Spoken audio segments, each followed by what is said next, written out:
저 말인가요?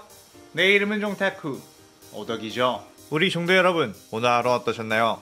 오늘은 인기 애니메이션 귀멸의 칼 세간의 상인의 코코시보가 탄지로의 스승이었다면 어떻게 될지에 대한 가상 시나리오 3부입니다. 이 영상에는 원작의 스포일러와 개인적인 견해가 있으니 그 점 유의하시길 바랍니다. 그럼 시작해볼까요? 저번 영상에서는 탄지로가 해외호흡과 내비치는 세계를 터득하고 하야노 루이와 상현사마 아카자를 처치하는 것까지 전개했었죠. 저번 영상을 보지 않으신 분들은 보고 오시는 게 이 영상을 이해하고 즐기는 데 수월하니 보고 온 거 추천드리고요. 이 가상 시나리오 컨텐츠는 원작의 고증에 철저히 따지다가는 매끄러운 진행이 되지 않기 때문에 언정의 설정으로나 능력치 보정은 이해해줬으면 좋겠습니다. 그럼 오늘의 가상 시나리오 시작하겠습니다. 탄지로는 몸을 회복한 후에 나비저택에서 나와 코코시보를 만났고, 코코시보는 상현사마 아카자는 굉장히 강한 녀석이었는데 지금 상황에서 이겨낼 줄은 예상 못했다고 했죠. 혹시라도 아카자에게 살해당할 위기가 왔을 땐 자신이 나서서 아카자를 막으려 했다고 말해요. 그 탄지로는 그래도 되는 거냐고, 그렇게 하면 무잔이 가만히 있지 않을 거 아니냐고 했고, 코코시보는 무잔을 죽일 수 있는 유일한 희망은 너이기 때문에 어쩔 수가 없다고 했습니다. 탄지로는 당신 같은 검수 실력을 가지고 있고 또한 무잔의 저주에서 벗어났다면서 무잔과 직접 싸울 생각은 하지 않았냐고 물었고, 코코시보는 무잔의 저주에서 벗어났지만 무잔이 목의 약점을 극복한 이상 자신이 일륜도를 들고 싸운다고 하더라도 해외호흡을 극대화시키고 무잔의 재생력을 약화시킬 수 있는 혁도라는 것을 혈기는 사용할 수 없기에 끝내 자신은 이길 수 없을 거라고 했습니다.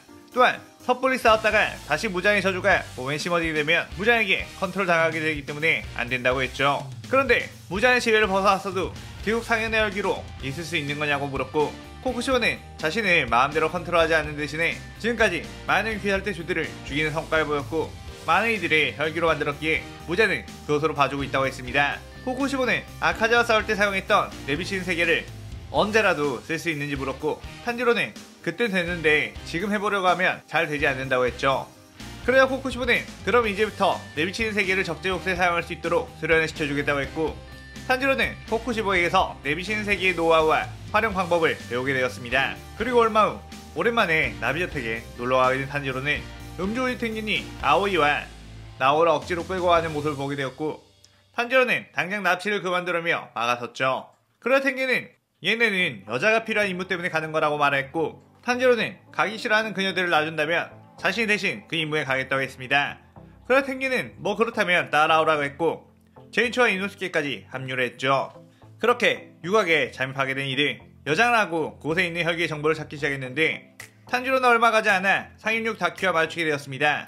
다키는 탄지로의 겉모습만 보고 쉽게 죽일 수 있을 거라 생각 후 오비를 날렸는데 탄지로는 해외호흡을 사용해 그 오비들을 전부 잘라버렸고, 다키는 엄청나게 강력한 검술에 놀랐죠. 곧바로 자신 밑에 숨겨놓은 오비들을 전부 되돌아오게 했고, 다키의 본 모습으로 돌아온 뒤 더 빠르고 더 많은 오비들을 날렸는데 탄지로는 그동안 다듬었던 내비치는 세계를 통해 그 오비들을 마치 슬로우 모션처럼 받고 순식간에 피한 뒤 다가가 다키의 목을 날려버렸습니다. 하지만 다키는 목이 날아간 뒤에도 계속해서 탄지로에게 저주하는 말을 퍼붓었고, 우리 오빠가 너를 가만히 두지 않을 거라고 했죠. 탄지로는 왜 다키가 소멸하지 않는 건지 의아해하고 있었는데 갑자기 엄청난 귀기가 느껴지더니 피해 참기에 날아왔고 탄지로는 방심한 상태였습니다. 탄지로는 순간 눈앞까지 날아온 참객에 피할 수 없다며 멘붕이 왔는데 그 순간 음주 탱긴이 엄청나게 빠른 속도로 탄주를 들고 그 참객을 피해냈죠. 탱긴은 이노스케와 함께 지하실에 있는 아내들을 구해내고 그곳에 있는 오비와 싸우며 그곳에 갇혀있는 인간들을 구했는데 갑자기 오비들이 어디론가 가버렸고 이건 분명 어떤 싸움이 일어났다는 걸 알고 급하게 뛰어온 것이었습니다. 탱긴은 혈기 녀석들은 어떤 혈기술을 쓸지 모르니 항상 주의를 하고 있어야 한다고 했습니다. 탄지로는 구해주셔서 감사하다고 했고 탱긴은 주가 되어서 늦게 와서 미안하다고 했죠. 그런데 탄지로가 탱긴의 몸을 보니 자신을 구해주려다 이곳저곳이 이미 참결에 베인 상태였고 탱긴의 몸에는 독이 올라오기 시작했습니다. 새롭게 등장한 규타로는 저 꼬마를 죽일 생각이었는데 운이 좋았다며 몸을 긁적거렸고, 주로 보인 녀석은 내 공격에 맞고 중독이 되었을 테니 곧 죽게 될 거라고 했죠. 그 탄지로는 자신 때문에 탱긴이 독에 당했다는 것에 엄청나게 분노를 했고 그대로 규타로를 향해 덤벼들었습니다. 규타로는 다키보다 훨씬 빠른 움직임으로 맞받아치려고 했지만 내비치는 세계를 사용한 탄지로에게는 공격이 닿지 않았고 탄지로의 검술에 순식간에 몸 이곳저곳이 날아가 버렸죠. 그러나 다키는 규타로를 도우려 오비들을 날렸는데 탄지로는 그 오비들을 보고도 가만히 있었고 다키는 드디어 잡았다 라고 생각했습니다. 하지만 그때 이노스케와 제이치가 뛰어와 그 오비들을 잘라내버렸죠. 탄지로는 그들이 오고 있다는 걸 이미 알고 있었고 그들이 오비를 막아줄 것이란 걸 믿고 있었습니다. 그래서 탄지로는 그대로 교타로에게 뛰어가 헤어옵으로 공격을 했고 교타로는 낫으로 막으려 했지만 낫과 함께 통째로 목을 베어버렸습니다. 한편 다키는 수적으로 딸리자 빤스런을 시전하려고 했는데 어느새 탱균이 자신의 퇴로를 막고 있었고 중독된 상태로도 소리에업을 쓰며 다키의 목을 빠르고 예리하게 날려버렸죠. 그렇게 둘은 소멸하게 되었고 탱균은 점점 목에 독이 퍼져가 쓰러져 유언을 준비하고 있었습니다. 하지만 그때 네지코가 다가와 탱균의 몸속에 있는 독을 전부 태워버렸고 탱균은 말끔하게 치료가 되어 해피엔딩을 맞이했죠. 그렇게 탄지로는 그 잘 때 본부에 돌아가게 되었고 그때 음주의 탱균과 염조랭국 초조의 추천을 받아 탄지로는 주의 자리로 임명을 받게 되었습니다.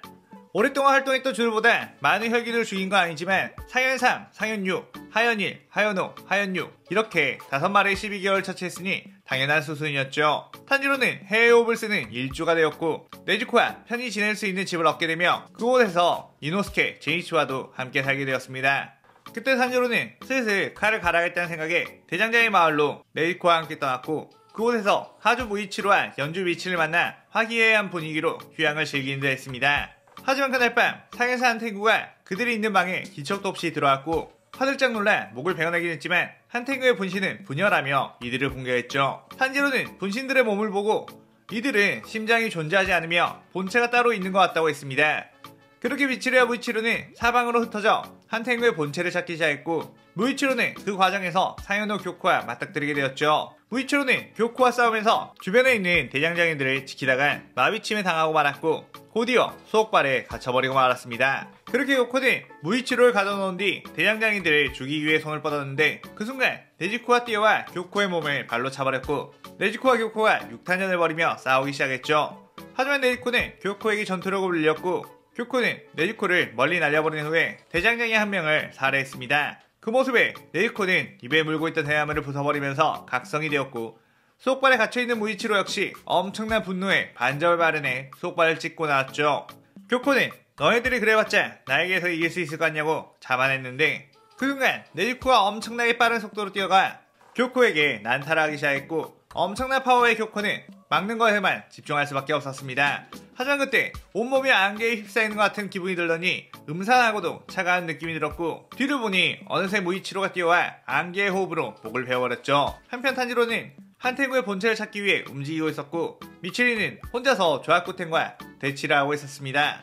상현 4 정도 되는 혈기는 아무리 숨기려고 해도 엄청난 혈기 냄새가 났고 탄지로는 후각이 발달되어 있어 그 냄새를 따라갔죠. 그렇게 한탱구의 본체의 위치를 찾아냈고 한탱구는 자신의 위치를 들키자 조합코텐을 빠르게 소환을 했는데 미치리는 자신과 싸우던 조합코텐이 사라지자 더 싸웠으면 죽을 뻔했다며 안도의 한숨을 쉬면서 조합코텐을 뒤쫓아갔습니다.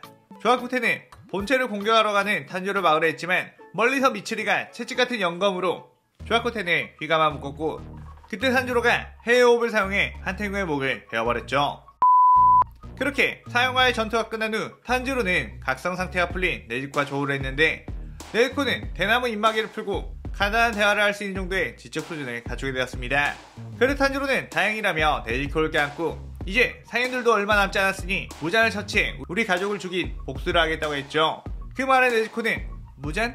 그 칼든 혈기? 라고 했고 탄지로는 그분은 코쿠시보로 우리를 도와준 좋은 혈기라고 했습니다. 하지만 네지코는 정색을 하며 그 혈기는 우리 가족을 죽이고 나에게 피를 먹인 혈기야 라고 대답을 했죠. 탄지로는 그게 무슨 소리냐고 말도 안 된다고 했고 틀림없냐고 재차 물었습니다.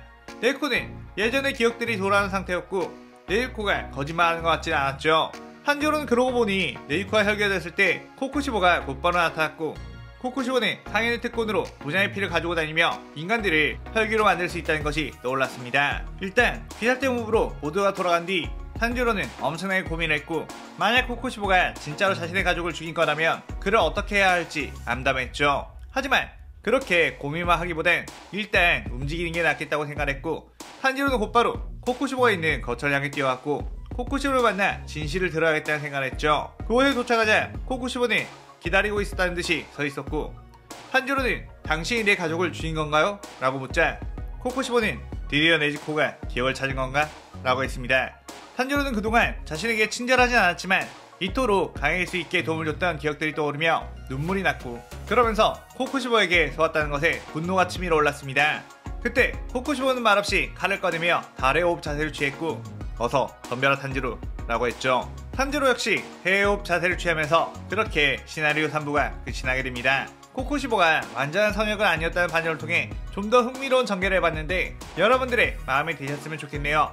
다음 시나리오가 이 시나리오를 마지막으로 코쿠시보의 이야기와 마지막 무장을 잡는 전개까지 진행할 테니 다음 시나리오도 많은 기대 부탁드리고, 오늘의 가상 시나리오에 대한 감상평도 많이 남겨주세요.